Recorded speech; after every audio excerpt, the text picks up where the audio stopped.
Hello viewers, আসসালামু আলাইকুম।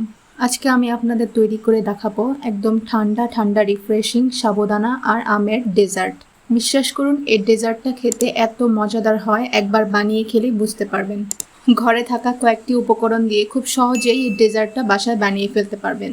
তো চলুন ডেজার্টটা কিভাবে বানাতে হয় দেখে নিই। ডেজার্টটা তৈরি করার জন্য প্রথমেই লাগবে পাকা আম। তার জন্য আমি এখানে নিয়েছি 2টা পাকা আম। পাকা আমগুলোকে আমি এভাবে কেটে নিচ্ছি। এবার এগুলো একটা চামচের সাহায্যে বাটিতে নিয়ে নিব। এই ডেজার্টটা তৈরি করার সময় চেষ্টা করবেন একটু পাকা আর মিষ্টি আমগুলো নেওয়ার জন্য, তাহলে ডেজার্টটা খেতে আরও বেশি মজার হয়। এবার এই টুকরো করা আমগুলো থেকে কিছু আম আমি ব্লেন্ডারে ব্লেন্ড করে নিব পিউরি বানানোর জন্য। বাকি আমগুলো পরে ব্যবহারের জন্য রেখে দিব। আমের পিউরিটা বানানোর সময় কোনো রকম পানি দেওয়া যাবে না। তো পিউরিটা করা হয়ে গেছে, এবার এটা একটি বাটিতে নিয়ে নিব। আম আর সাবুদানার ডেজার্টটা তৈরি করার জন্য এরপর আমাদের লাগবে সাবুদানা। এখানে আমি প্রায় হাফ কাপের মতো সাবুদানা নিয়েছি। এবার একটি পাত্রে সামান্য গরম পানি নিয়ে তাতে সাবুদানা দিয়ে দিব। গরম পানিতে সাবুদানাগুলো ভালোভাবে মিক্স করে নিব এর ময়লাগুলো দূর করার জন্য। সাবুদানাটা গরম পানিতে ভালোভাবে নাড়াচাড়া করার পর একটা বাটিতে একটি স্ট্রেনার বসিয়ে তাতে সাবুদানার সে পানিটা ছেঁকে নিব। এরপর সাবুদানাটায় সামান্য ঠান্ডা পানি দিয়ে এটাকে আরেকটু ভালোভাবে পরিষ্কার করে নিব।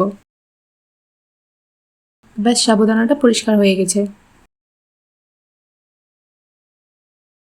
এবার চুলায় একটি পাত্র বসিয়ে তাতে দিয়ে দিব 1 কাপের মতো তরল দুধ। তারপর তাতে দিয়ে দিব হাফ চা চামচের মতো লবণ। মিষ্টি ডেজার্টে লবণ দিলে সে ডেজার্টটা খেতে আরও বেশি মজার হয়। তারপর তাতে দিয়ে দিব একটা দারুচিনি আর 1 চামচের মতো চিনি দিয়ে দিব। আমার আমটা যেহেতু একটু বেশি মিষ্টি ছিল, তাই আমি এখানে 1 চামচের মতো চিনি দিয়েছি। বেশি চিনি ব্যবহার করতে হয়নি। এরপর দুধটাতে 2-1টা বলক ওঠা পর্যন্ত নাড়াচাড়া করতে হবে, চুলার আঁচটা মিডিয়াম রেখে। দুধটাকে অনবরত নাড়াচাড়া করতে হবে, না হয় পুড়ে যাবে। দুধটাকে জাল করে বেশি ঘন করা যাবে না, কারণ সাবুদানা দেওয়ার পর দুধটা আরও ঘন হয়ে আসবে। দুধটাতে বলক ওঠার পর তারপর এতে আগে থেকে ধুয়ে রাখা সাবুদানাগুলো দিয়ে দিব। সাবুদানাটা দেওয়ার পর দুধটা ঘন হয়ে আসা পর্যন্ত অনবরত চুলায় নাড়াচাড়া করব। তো ব্যাস, আমাদের সাবুদানাটা হয়ে এসেছে। এবার এটা নামিয়ে ফেলব। এবার যে পাত্রে ডেজার্টটা তৈরি করব সেই পাত্রে সাবুদানাটা নিয়ে নিব। পাত্রে নেওয়ার পর সাবুদানাটা কিছুক্ষণ ঠান্ডা হতে দিব। এরপর এতে দিয়ে দিব আগে থেকে তৈরি করে রাখা ম্যাঙ্গো পিউরিটা। এটা ভালোভাবে সাবুদানার সাথে মিক্স করে নিব।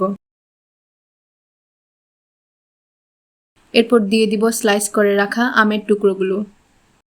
এটাও ভালোভাবে এবার সাবুদানার সাথে মিক্স করে নিব। তো ব্যাস, তাহলে তৈরি হয়ে যাবে মজাদার ঠান্ডা ঠান্ডা রিফ্রেশিং সাবুদানা আর আমের ডেজার্ট।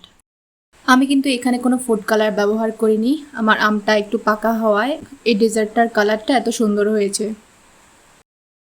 এভাবেই খুব সহজে তৈরি হয়ে গেল ঠান্ডা ঠান্ডা সাবুদানা আর আমের মজাদার ডেজার্ট। গরমের দিনে একবার অবশ্যই ট্রাই করে দেখবেন। রেসিপিটি ভালো লাগলে চ্যানেলটি সাবস্ক্রাইব করে পাশে থাকবেন এমন আরও সহজ ও সুস্বাদু রেসিপির জন্য। ধন্যবাদ।